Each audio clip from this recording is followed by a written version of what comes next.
I've been pretty confident that I was going to get a shot opportunity on a good-sized buck for around a week now. And the reason being is anytime you get a good amount of rain followed by a cold front this time of the year when there's a lot of active scrapes and rubs, that rain is going to kind of wash that scent away. And they really can't help themselves but want to go re-scent and re-scrape and re-rub all of their markings in their territory. And, you know, naturally the cold is just going to get them moving. So if there's a secret that I had learned really early in my hunting from one of the best, one of the best hunters I know, was that was kind of like his secret recipe was late October, find your rub, find something that's active. If there's a rain, always hunt that next day after the rain. And today was just kind of the perfect storm with there being a nice cold front for the first time. So I knew that I was going to get a shot opportunity on something today. Rattling is really the only thing I'll do blindly. I do everything very gingerly. I'm not just going to sit there and just crank the rattle constantly. I'll rattle, feel it out, see if anything responds at all, and then wait a couple of hours and do it again. But I do everything very, very minimal. But rattling is the one thing that this time of the year you can usually get a response from a bachelor group of bucks or some younger bucks. And if you get it at that perfect day, you can get some of those big bucks charging in. Now, the grunting, I hit them with the Extinguisher a couple times, very light, just some contact grunts. But I had seen him, so I'm not going to do the grunting blindly. I'm going to wait till I see a deer, see if I can't get a response from him. And what kind of response does he give me? So I like him in my line of sight. This one particularly was 100 yards off. He was roughing up a tree, so I knew a little rattle followed by some grunts. It was just, he wasn't going to be able to help himself. And that's kind of where that went. And within a matter of moments, he was on me. All right, so man, did not go like I wanted it to. I stopped him. If you look at this leaf, okay, leaves are always great reference points if they're around. So if you look at the leaf, my arrow hits that leaf. If he would have stopped on a dot when I said, meh, like he was supposed to, I would have double lunged and hard shot him. Found the rub, found the trail, set the stand up this morning, and then I made one little error. So everything comes down to just execution. I'm gonna try to find that arrow. I hate to even put it out there, but I'm nervous. I got a sick feeling. I think I might have hit him a little back. The only thing I have going for me is that fucking G5 Megabeat. Hopefully that thing just shredded everything it could. And that happened so fast.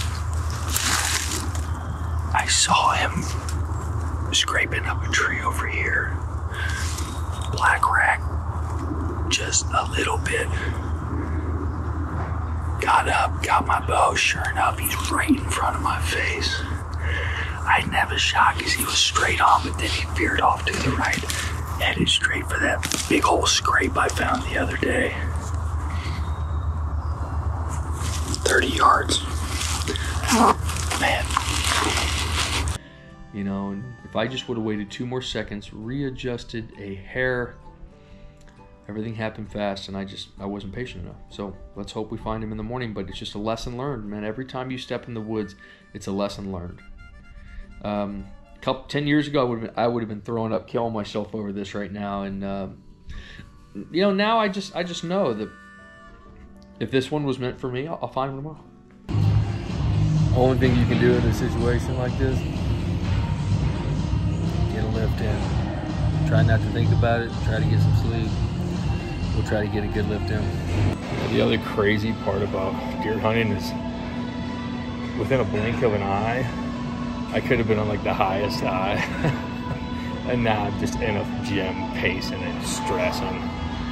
And then you got your girlfriend like, why do you even do this? It makes you miserable. It's like, no, it's that give and take, that yin yang of our passion. There's the worst times and the best times. So we'll just have to wait and see and hope for the best. All right, last thing I'm gonna say.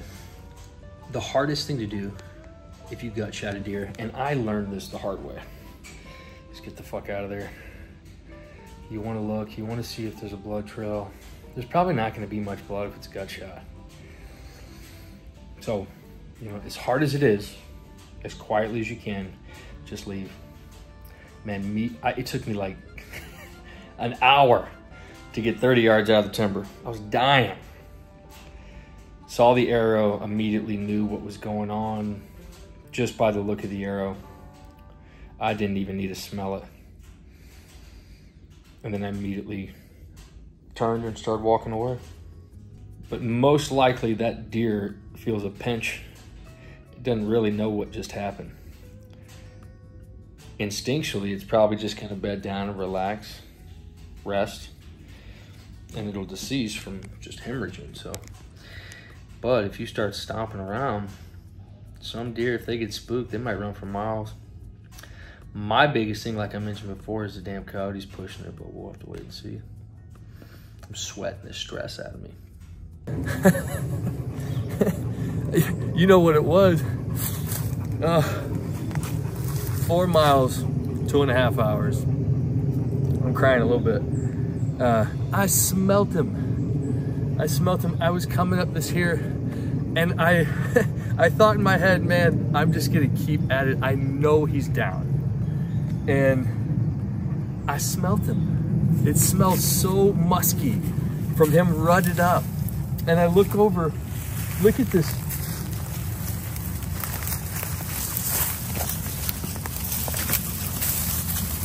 He is a bruiser. Look at this. Oh yeah.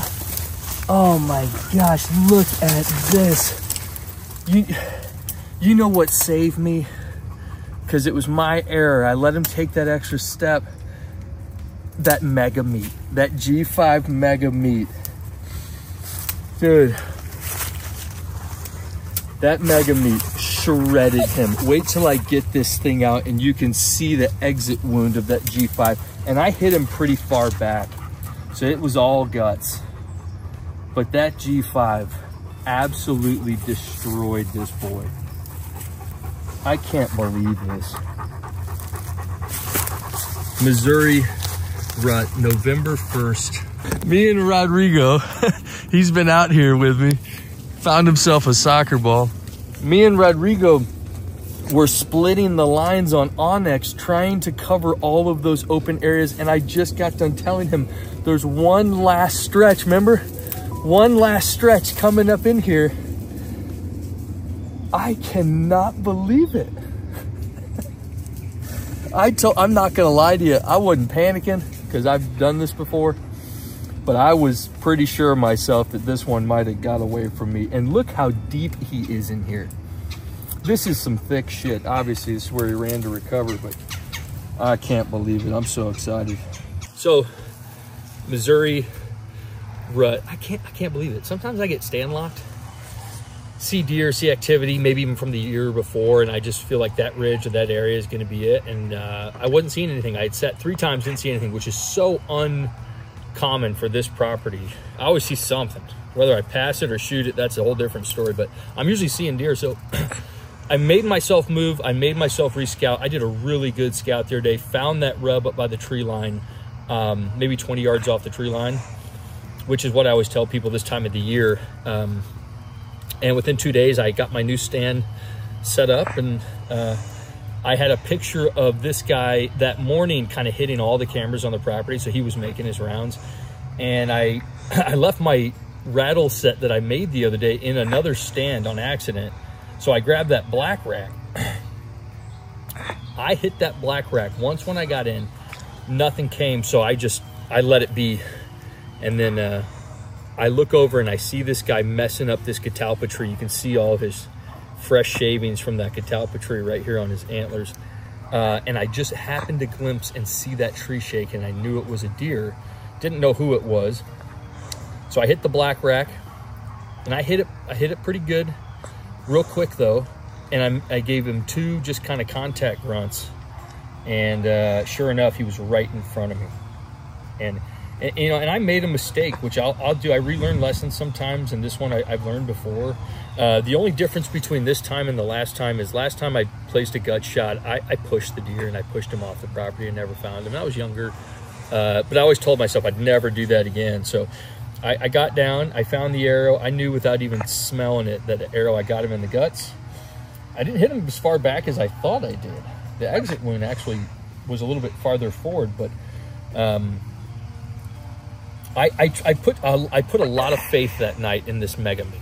Okay, unbelievable. That mega meat absolutely shredded entry and exit wounds. I mean, just annihilated. Wait till we turn this thing over and you see the entry wound and how much guts he pushed out of himself trying to bury himself in this thick shit. But that mega meat saved my life. It saved me. I tried to stop him. I thought he was. I was looking through my peep. He took one more step, and you can tell from that leaf that I pointed out earlier where my arrow hit, it would have hit a perfect double lung heart vitals, but he took one more step and I hit him back. Sickening feeling.